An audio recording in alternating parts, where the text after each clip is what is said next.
I see one person, so say hello and I know who you are.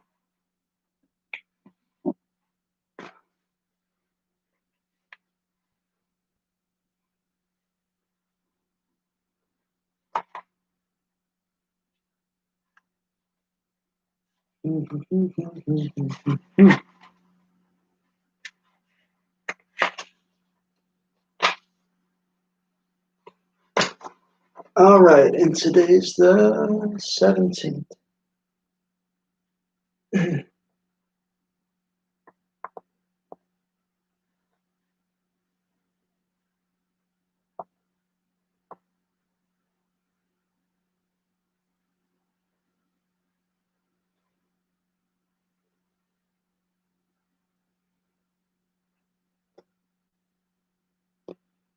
Hey, Ellie, good morning.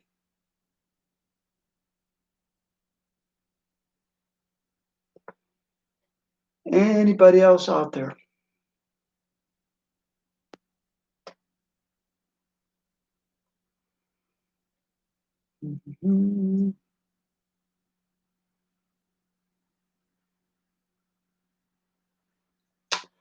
I'll give it another minute or two, and then we'll start up for the time here.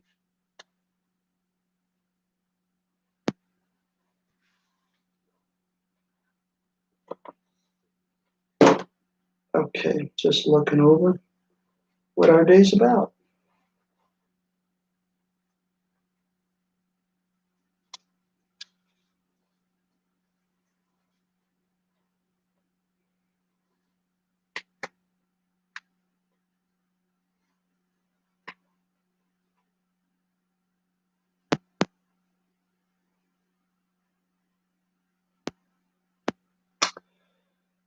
There's another person. Good. So if you're just joining us, say hello, and I can see who's here. Looks like I got 3 of you. So let me know who that is. All right. So I think that's Zach and Sophie, if I'm right about the third one. Great, thank you.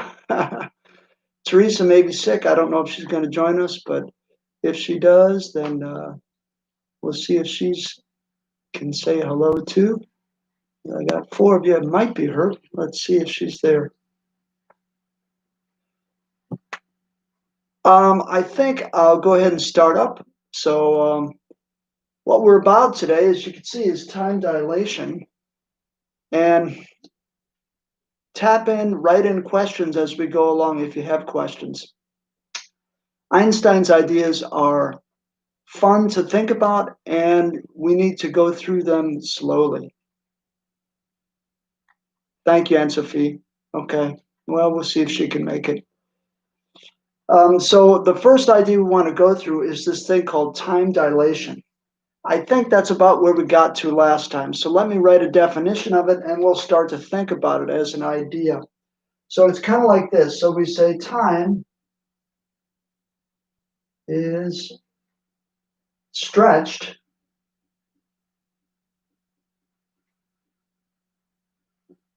to a person in a moving frame of reference.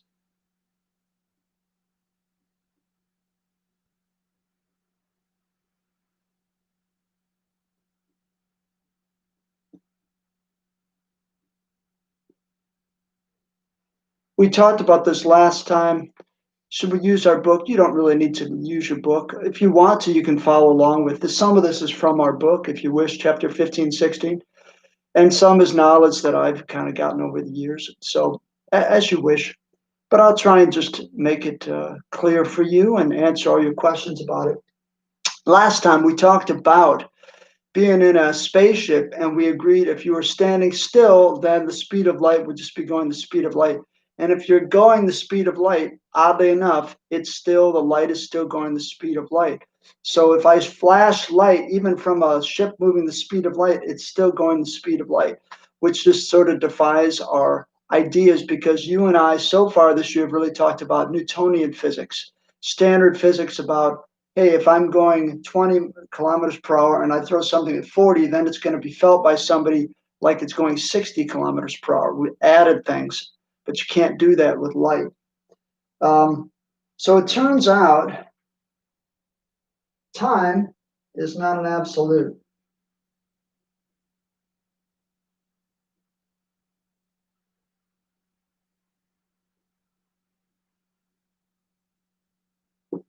In other words, even though on Earth we go slow enough, so to speak, we're not ever moving close to the speed of light. On Earth, we're moving slow enough so we don't really feel this. But if you have objects, even small things like electrons, as it turns out, they're going to experience time differently depending on the speed of the object. If it's close to c, close to the speed of light. So time is not an absolute, but c is. In other words, everybody experiences c, the speed of light, the same. And that was Einstein's postulate. Well, second postulate, you know that. So I know this group. So the Einstein's second postulate, that's really where we start to get into challenges with our understanding. Okay, so I'll just say this. I don't think it's worth writing. I say time depends on the motion between the observer and the events observed. No, that's actually important for problems later. So time depends on observer, where you are, if you're moving or not, and the events observed. That idea is going to help us solve problems with Einstein's equations. By the way, here's our plan. Today we're meeting till 11. Tomorrow we won't meet because I've got a meeting at school and I can't be at two places at one time. So this is our last class of the year. Well, okay, but I'll see you in January. And in January we're going to meet either with a Google Meet or maybe with Google Meet next time. Or whatever it's called. And we're going to talk about how to use Einstein's equations. Okay, so we'll do some math with Einstein in January. And this idea, the observer and the event, where those are, really matters with the equations, as it turns out. So, but let's do kind of a little cartoon and think about what's going on here. Okay, so I'm going to do a little rocket ship, but some of this is from your book, this part. And if you're in this rocket, here's my rocket, but it's kind of a weird rocket. What it's got is, here's like the thrust coming out the other end. So it's going this way. And let's say I'm in the rocket,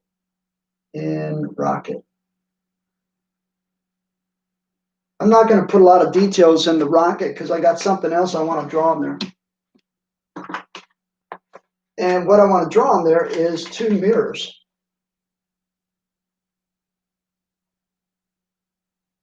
So these are going to be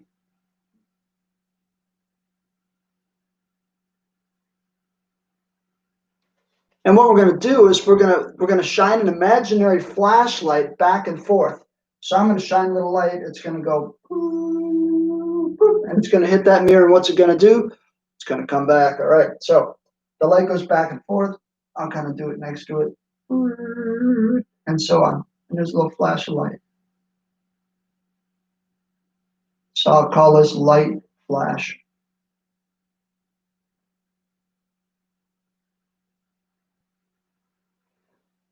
So there's my light flash moving back and forth. Okay, and what we'd have here is we'd have a distance, the light's going, and we have a certain amount of time that's being measured. And so the people in the rocket would say, well, that's going c. Well, not a big surprise because we agreed with Einstein's second principle. Everybody agrees about C. Okay, so that's going C. All right, now we're going to pick somebody on Earth. Okay, so I'm going to draw this carefully. I'm going to do a sketch of three things, and here's you or somebody or other standing on planet Earth down here, and you're looking up. And you're looking up and you're watching this rocket go by. So we're talking about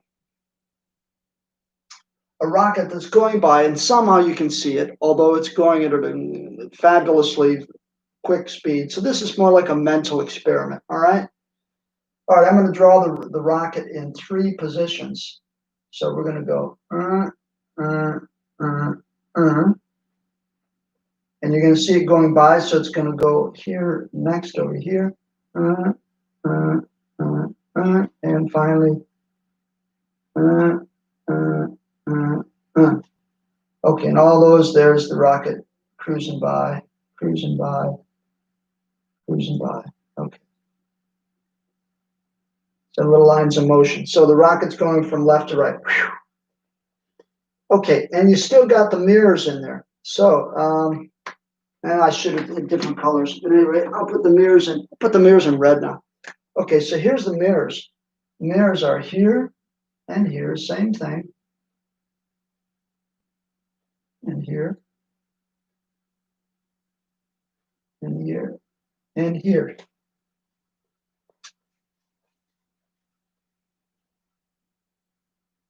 But what's going by, what's happening is that as you watch it, how should I say this? Okay, here, this would be the distance, right? From there to there and there to there back. But you know what? The distance becomes longer.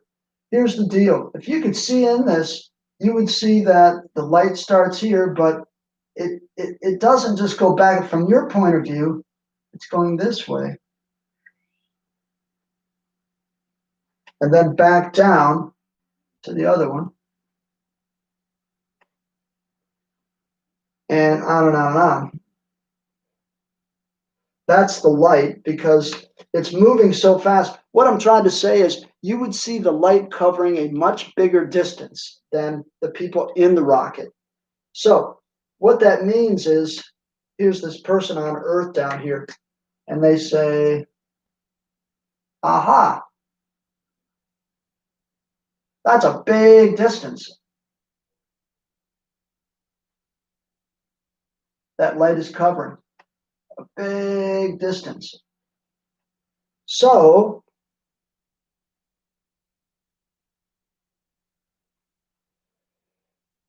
what that means is I've got, for the fraction, I've got distance over time. I got a big distance.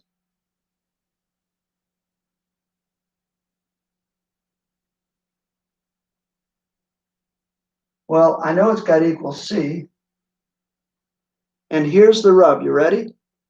If it's I'll be right with your question in a second. Here's the rub. To get C to be the same, if I got such a huge flipping distance, I got to have a huge flipping time as well. So time is bigger. There's more time that this person on Earth, so here's a person more or less at rest, watching the spaceship go by. And so the person on Earth is saying, and here I'll try and explain, answer for your question, okay? When I see the light go, the light doesn't go back and forth because the rocket's moving.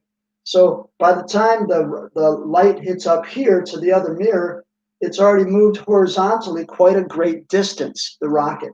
So essentially, it's covering a lot more distance because of not just the back and forth this way, but a horizontal. So if I measured that line, it's just physically longer, and this one too, than this one or this one going back and forth inside the rocket.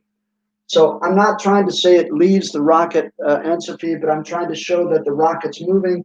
So really, I would cover a lot of distance with my length that the light travels during that time. So here's the point. Because I got a big distance, I got to have a really big time. What that means on Earth is that more time is passing.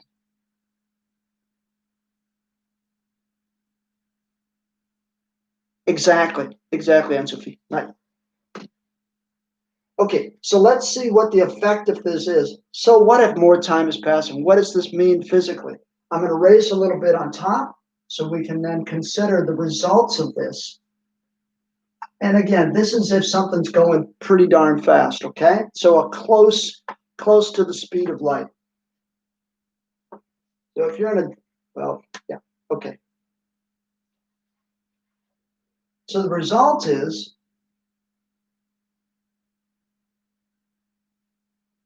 you have different measurements of time. So this person in the rocket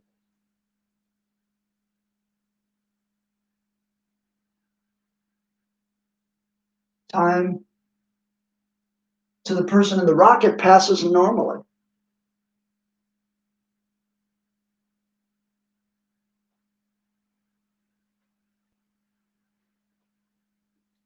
But in the rest frame of reference, that's what we're going to call a person not in the rocket. So in rest frame of reference,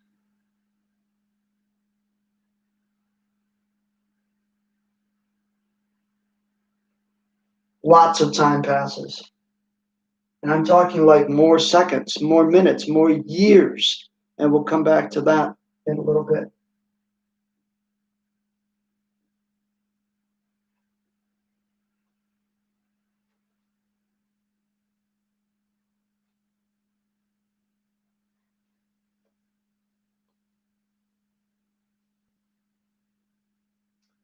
Okay, here's a really weird effect. And I don't know if they've measured this yet or not. Because again, you need to use atomic clocks, something really accurate, because compared to Earth, these measurements would not be that pronounced, these differences. But there would be a real effect.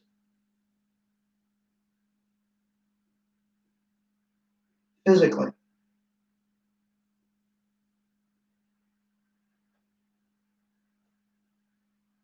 Here's what I mean by that. And this is fun to think about. To the person in the rocket, their heart rate is completely normal. In rocket, normal heart rate. But if you were measuring it remotely from the ground, let's say somebody at NASA is measuring their heart rate, but from Earth, from the rest spot,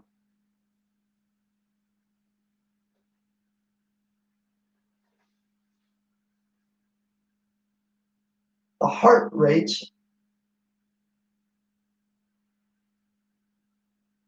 of the crew members would be slower.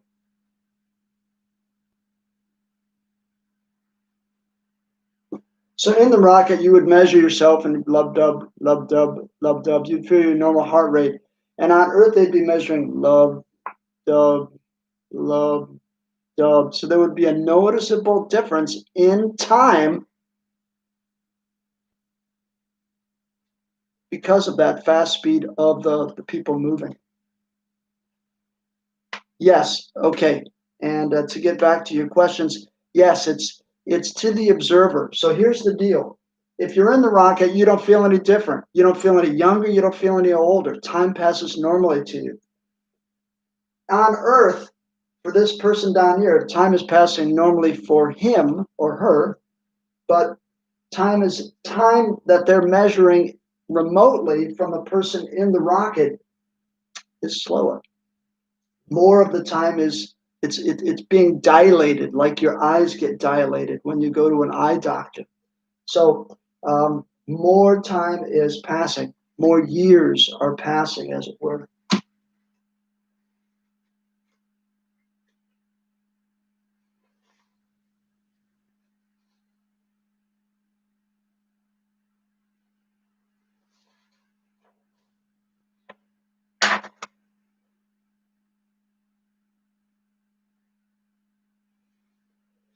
Here's why this happens. Here's why this happens. The only thing that this person and the person that might be in the rocket can agree upon is c. They both agree that light's going the same speed. They would measure c here and measure c here of the light going by. But if they measure and agree on c, then they don't agree on something else. And in this instance, what they're not going to agree upon is the time that's passing. And here's the really weird part. Both of these observers are right. Both have a correct measurement. So the person in the rocket and the person in the rest or Earth situation, both readings of, like in this case, the heart rates.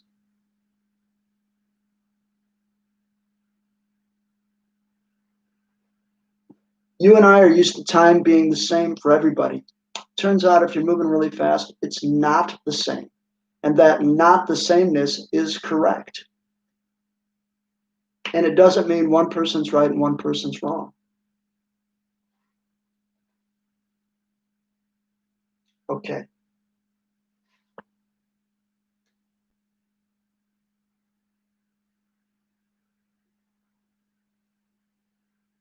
Only C will be agreed upon.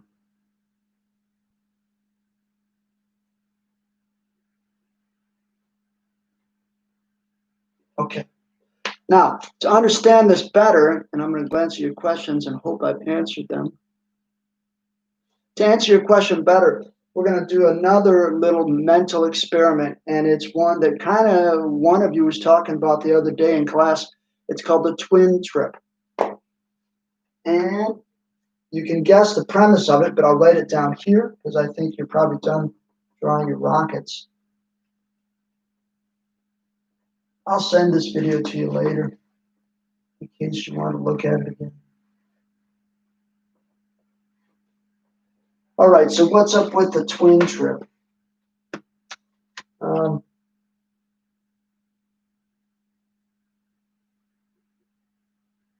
It's a famous idea, and there's probably little YouTube videos about it too, little cartoons and stuff, okay? If I find something cute, I'll send it to you. Okay, two twins separate.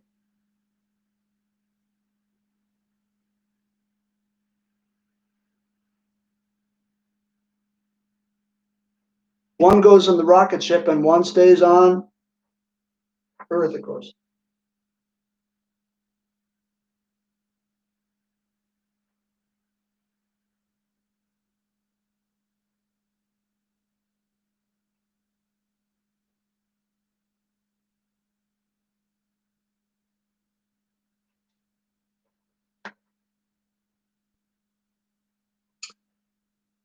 And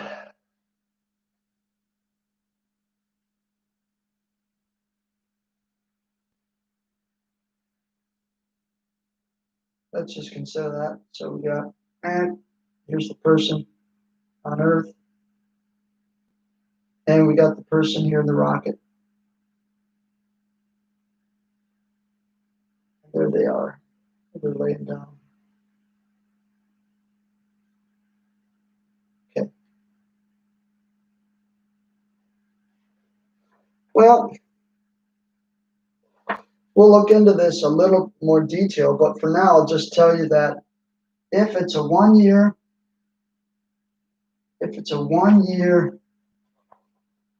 trip for the twin that's in the rocket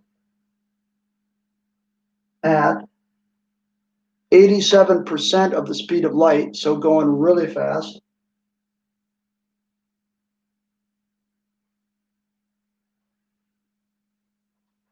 then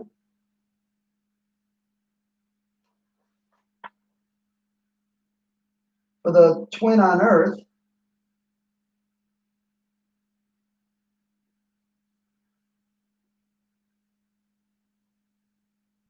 two years will pass.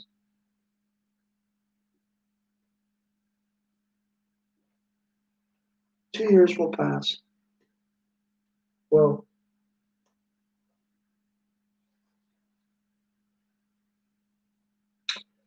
And if it's faster, and I'll take your questions in a second, I'm not ignoring you. Well, I am ignoring you, but not for long. And if it's even more, okay, at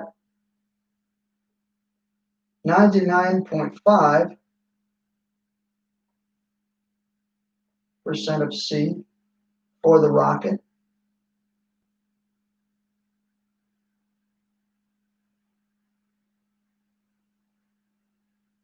by the way, these numbers you're going to be able to calculate in January. So I'm pulling them out of my head right now, but we're going to work on them together in January. So believe me for now, I'm sorry to say.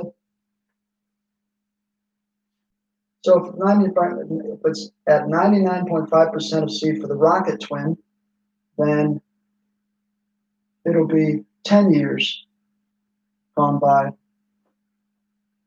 for the person on Earth, for the twin on Earth.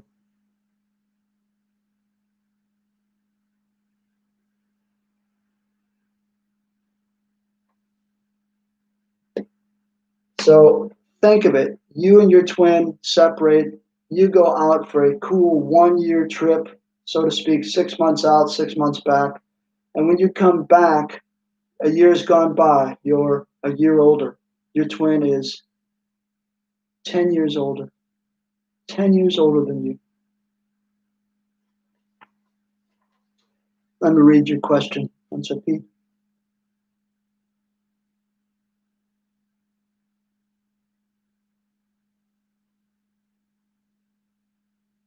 How cool is that? Okay, so if that's the case, then if it's really accurate using atomic clocks, they're going to notice a difference in the heart rates of those NASA crew members than compared with typical folks that are on Earth. But so small a difference that it might be hard because our heart rates differ person to person a bit anyway. So I'm not sure it's going to be enough to see those relativistic effects, as we call them in the Einstein world. But that's cool. So I'd be interested to know if they figured something out. Thank you for sharing that. Let's go back and we're going to redefine our twin trip with a little experiment where they send flashes of light. And this is a nice way to think about what's going on. Okay, so here we go. So bear with me.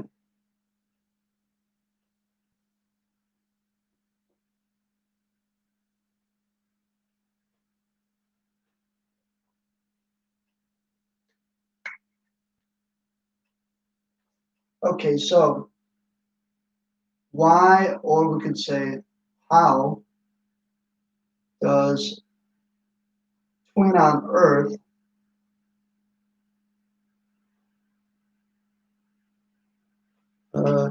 age faster or age more or be older? Okay, so here's what we're going to assume. We're going to assume that we're going to set up a little experiment. Here's Earth, and here's our rocket.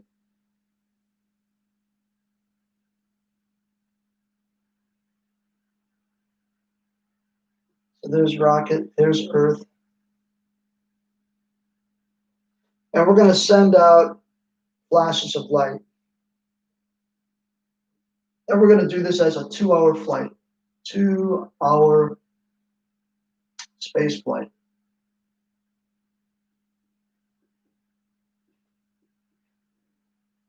Right now, our rocket's not moving, so we'll just think of it as like a little test. So they send out, so rocket, all right, stationary.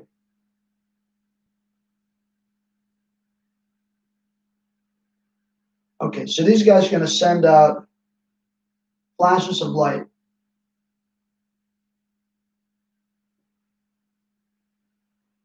Every 6 minutes. And on Earth, these folks are going to be seen every 6 minutes. But now we're going to put it into motion. So right now, these guys are just sort of setting this up. Okay, so I'm going to send out a flash, flash, flash, flash, flash, flash. So these are coming like waves to the Earth. and they're seen every 6 minutes, and they're sent by our little rocket ship out here. And the rocket's not moving, stationary right now. Okay, so when both are stationary, they're seen and sent every 6 minutes.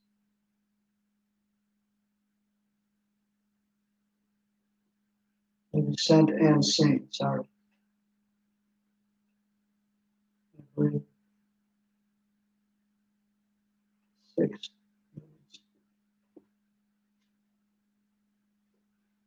All right, so that should be then, well, we'll think about that as we go. Okay. And now we're going to have the rocket start moving. So we're going to have the rocket move in out for an hour and back for an hour, according to the rocket. So they'll get back in 2 hours. Let me take your questions here first, though. Why is it 10 and not 5 years? For this last thing, it's 10 years because of the speed I chose, 99.5%. We'll put that into the formulas, and you'll find out we can calculate it for any speed, what the change in time is for a twin staying on Earth. So it's because of the percentage of the speed of light that I chose for the rocket.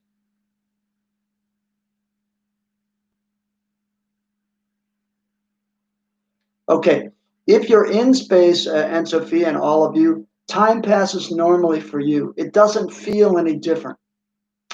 But what's happening is more time is passing as measured from the person on the ground to you who are in space. And that's where we get into a difference in opinion. Not a difference in opinion, a difference in actual measurement. The person measuring on Earth would measure, or on the rocket would measure their time going by to be, for this or down here, to be a year. They're away a year.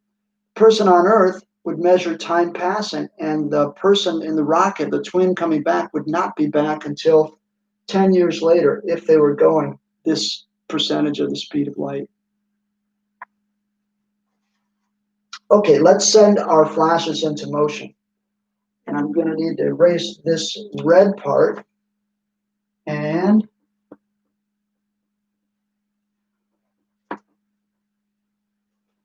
I think this will make sense to you once we get the rocket trip done. There's some cool math here. We're doing okay? Yeah, we're doing okay. There's some cool math here that will make sense, I hope, to you. Okay, so let's have the rocket going. I don't know why they do this. Let's have the rocket going out first. So the rocket's going out. I'm trying to do it that way this year, and it's going to make more sense. Here's Earth, and here's the rocket going out.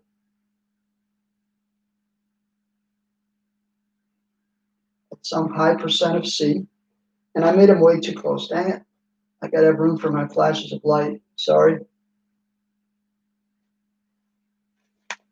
And so the flashes of light, as this guy goes out, and this guy's going to go out for 1 hour. Okay, so they're going to go 1 hour out. But what's going to happen is, because they're going out, on Earth, these flashes will be seen not every 6 minutes, but every 12 minutes.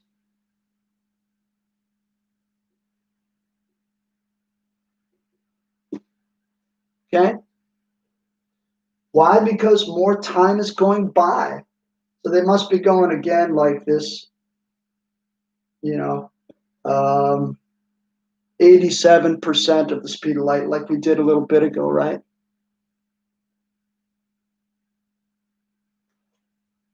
Yeah, okay, right.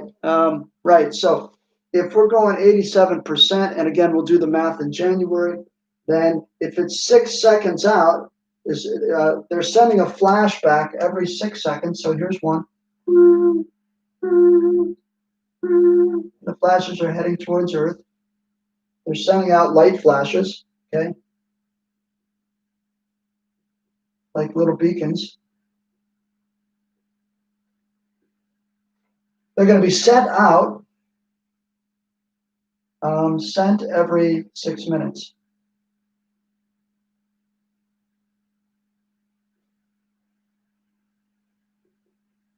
But they're going to be seen every 12 minutes. They're going to be seen after a longer period of time goes by. Let's do the trip back.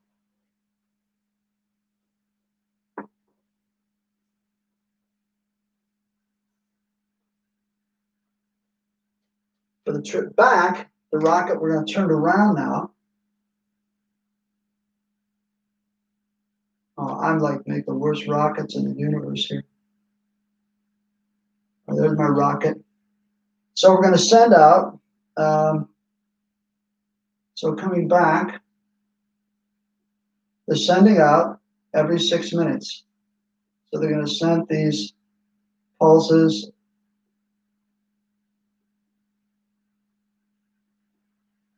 every 6 minutes. So, wow, wow, wow. Okay, there's the pulses of light heading towards Earth.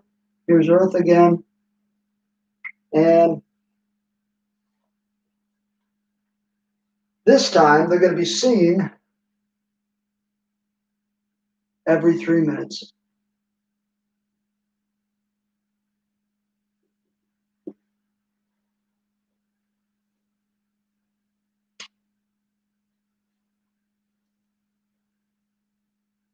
So as the rocket is approaching Earth again at a high percentage of the speed of light. So here we go. The speed of light, the speed of each flash is c. But what's not the same is the interval between them. Here, the interval between them, as seen by Earth, was 12 minutes in between them. So let's make that clear. So here, these guys would say, hey, these are 12-minute intervals. Intervals between flashes. But here, they'd say, these are 3-minute intervals. How did I do that? 3 minutes between flashes. Oops, flashes. Okay, man, my writing. Okay, bear with me. We're going to do the math, and then I hope I can help see what's going on with you. Okay, so I got to erase this now that I've just done it. So here we go. And I'll erase the other one in a sec, but maybe I can do it with the board right down below. Okay, so on the rocket, here's our thing. We're going to do the math on the rocket and on Earth.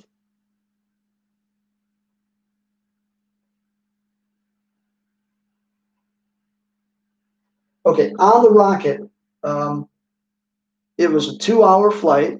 So if you think about it, that's 120 minutes. So let me ask you, how many flashes did they send out? 2 hours, and they're sending them every 6 minutes. How many flashes did they send out? So every 6 minutes times how many flashes?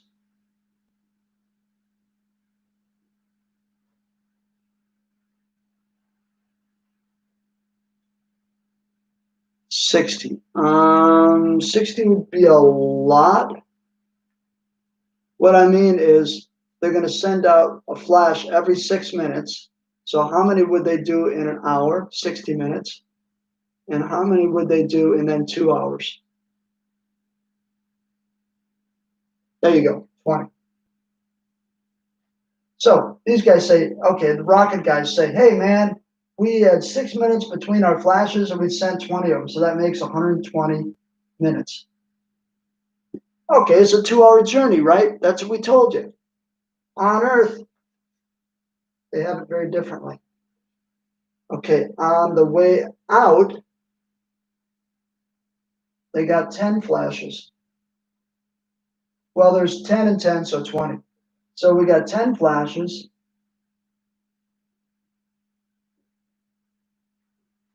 And those guys were at 12 minutes apart.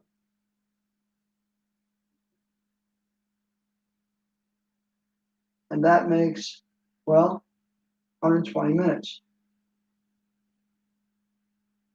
But then they had the flashes on the way back.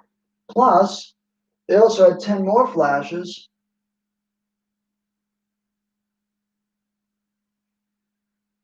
at 3 minutes apart, or an additional 30 minutes. So for a total of 150 minutes that have gone by. Okay, so I lied back there. So it wouldn't be 80% of the speed of light. It would probably be something a little bit less than that. Again, we'll calculate it when we do stuff in January. But the point is that the intervals between the flashes of light differ here.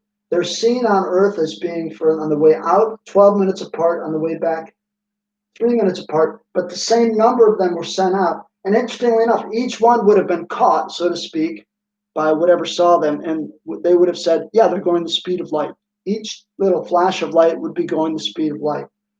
The guys sending them out here, these people would say each one's being sent at the speed of light. Intervals between them vastly different. So in other words, this was a 2-hour journey for these guys. For on Earth, they would say it's a 2.5-hour journey. Definitely a difference. So in other words, if they went out at noon, the onboard clock, and this is what we'll talk about with our problems in January, would then be at 2 p.m. Right? So 2-hour journey. For these guys, the clock would be at rest. The clock here would be at 2:30, wouldn't it? 2:30 p.m.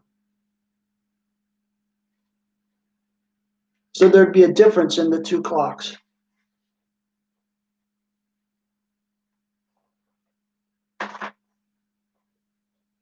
Okay. Let's get rid of our rocket up here.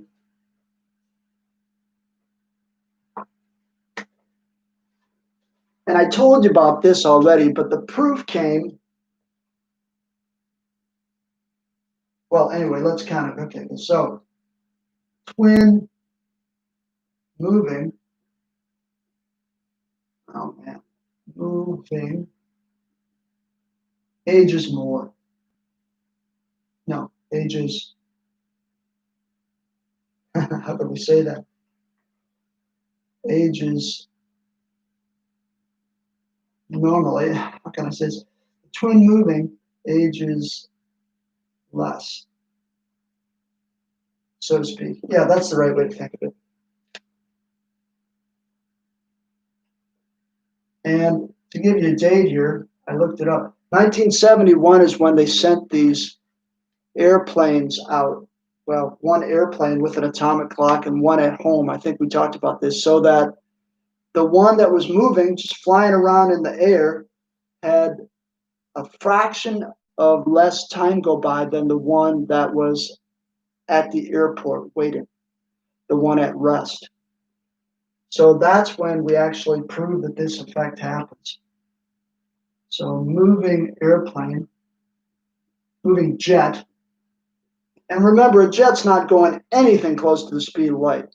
So even with some movement, there is a small effect due to Einstein's correct ideas and formulas. So moving jet had a few billionths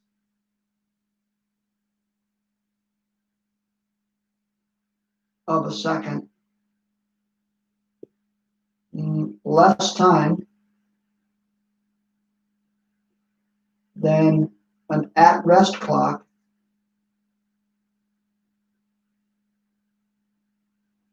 at the airport.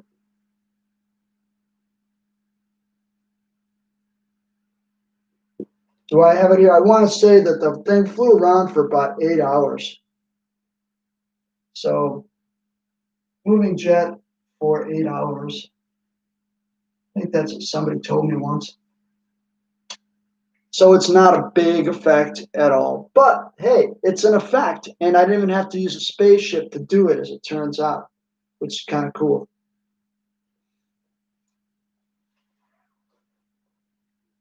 Okay, now back to Earth and how we use this.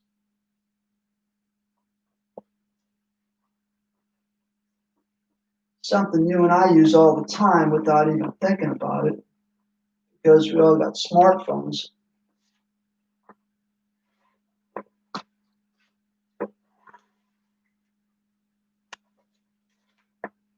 Let's talk about global positioning systems, GPS.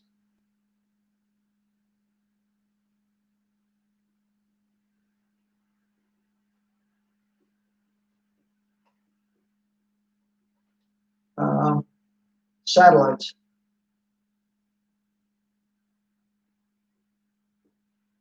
So GPS is how we know where exactly we're at on Earth. And I think you probably know that. And I can turn on my little GPS marker on my smartphone, and then I can locate myself, and I can find where the next grocery store is, or whatever you want, right? Well, how does that happen? Okay, I got this from my friend Dr. Bernie Schutz, and Bernie and I have known each other 20 years, and he ran the Max Planck Institute for Physics and worked with black holes and all sorts of cool stuff, and gravity waves. That was his big thing. Great guy. Anyway, so he gave me this background once in a speech he did at the school, and he said that what happens is your satellites do a triangulation. So here's Earth, okay? And you got to have three like satellites. And what they do is these three satellites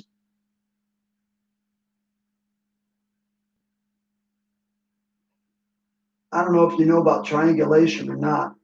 Triangulation is a math idea which says three things got to basically talk to each other, and then they can figure out the exact position. So here's my spot on Earth. Here, let's change colors. Blue's nice. Do I have blue somewhere?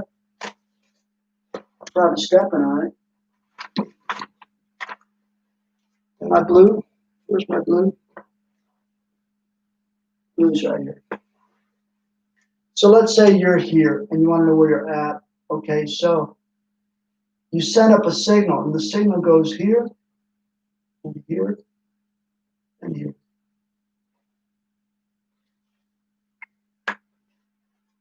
Well, these three satellites then, and now I'm going to change this to green.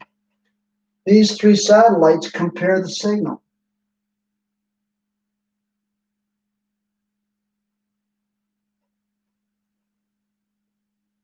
Now I'll write it down here what we're doing. So three satellites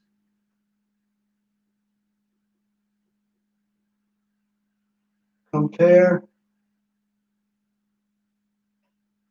your radio frequency signals. Now, what you got to know is, gang, when you send a signal up in space, radio waves, that's a type of light. So you're sending light up to a satellite, weird to think about, along with tons of other people. And in a sense, you're sending light up to a radio wave, a source of light, up to three different satellites. So three satellites compare your radio waves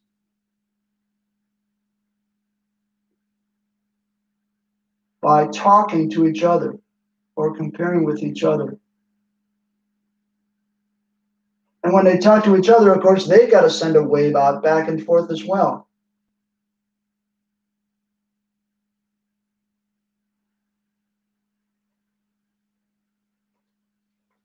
Now, here's the really cool part. That's all standard trigonometry. That's something that ship captains did in the 1800s or whatever, okay? But here's the cool part. The light has to be corrected by the satellite's technology. The light calculation has to be corrected using Einstein's formulas. If it's not, it tells you you're somewhere else. So how should I say this? Good proof of Einstein's theories working is that GPS works. If you do it without correcting it for Einstein's change in time because of the speed of these waves of light moving around from you to the satellites and between the satellites, if you don't correct for that, GPS gives you the wrong location. So I'll just say correct location of you on Earth, your position, right? Global positioning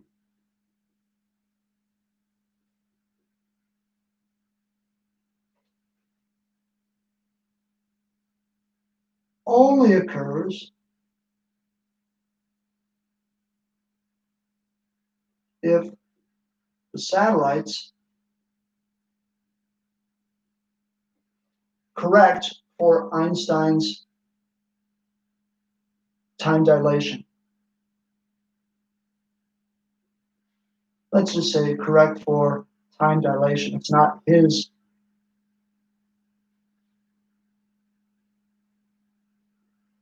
concept. Well, it is his concept, but it's a concept everybody talks about now. So the correct locations, that's what I should write. So the correct location of you on Earth only occurs if the satellite's correct for time dilation differences.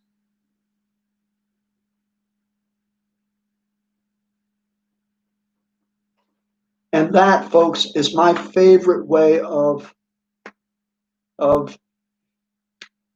saying to the world, hey, this really does happen. It really is a difference in time. And when we adjust for it, we can do cool things with sending light around back and forth to satellites to find our location. If we did not adjust for Einstein's time dilation, we get the wrong location. Okay, enough said. Teresa's here. Great.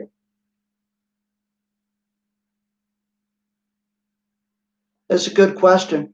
All right. I think it has to do, Teresa, with the fact that the satellites are in motion, but I'm not sure of that. In other words, I'm not sure if they're moving or if they are stationary ones that are called geosynchronous that are over that same spot over the Earth. But what I do know, Teresa, and everybody, is that what is moving are the flashes of information you're sending. Just like in the rocket, we talked about sending flashes of light, you're sending flashes of information up at the speed of light.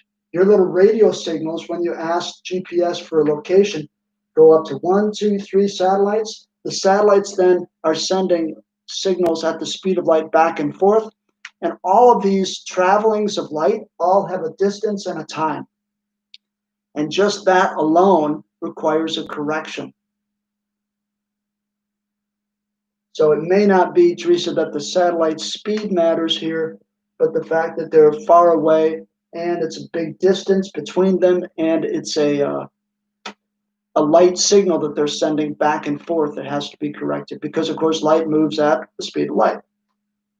Okay, and if we're interested in location, and we're going to find out in a second, distance, then we have to correct for this.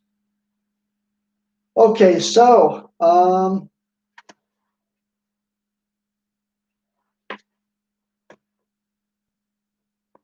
here's what that means, just from the standpoint of Einstein. So space travel is theoretically possible, and I mean long space travel,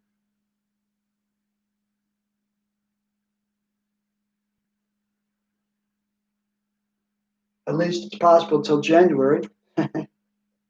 So theoretically possible, but you're going to be late for supper. Really late.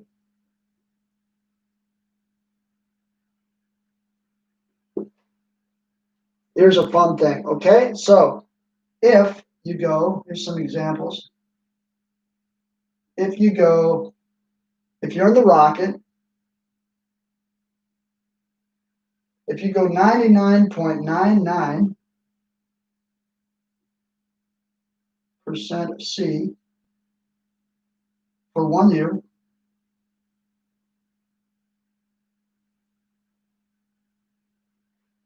back on Earth, 70 years pass.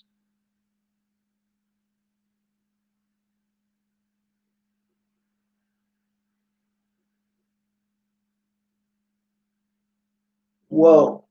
Now think about that for a second. Think of how old you are now. People that are your age that you know now, when you come back, they'll be 70 years older if you go out on a journey that would only be for 1 year, if you could go this fast. Doesn't that kind of blow your mind? They would be really old people. And unfortunately, all the older people that you know now, they would all be gone. They'd all be gone after 1 year of your traveling at a high speed. Let's go one step further. If you're going 99.999% of C on Earth,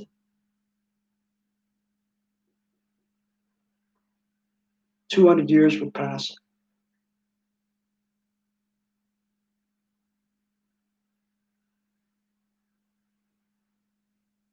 So can you imagine that?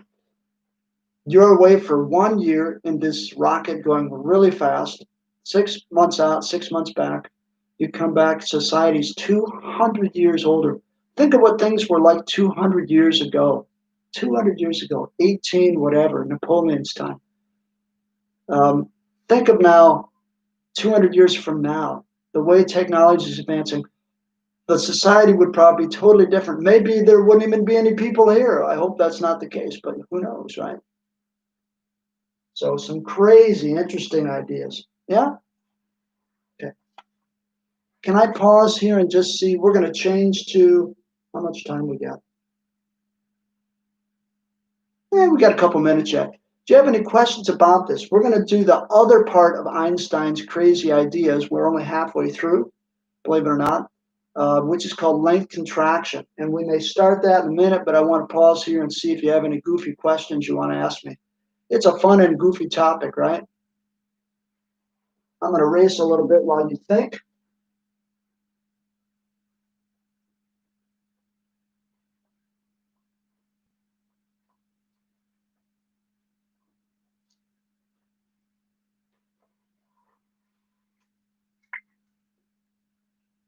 Okay, well, let's begin. We're going to talk about this chapter 16 now in the book, and it's his theory on special relativity. Relativity.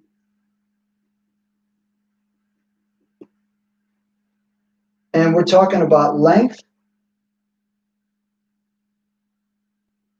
momentum, remember that,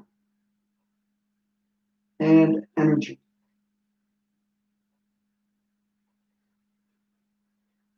And I got a question or two already. So here we go.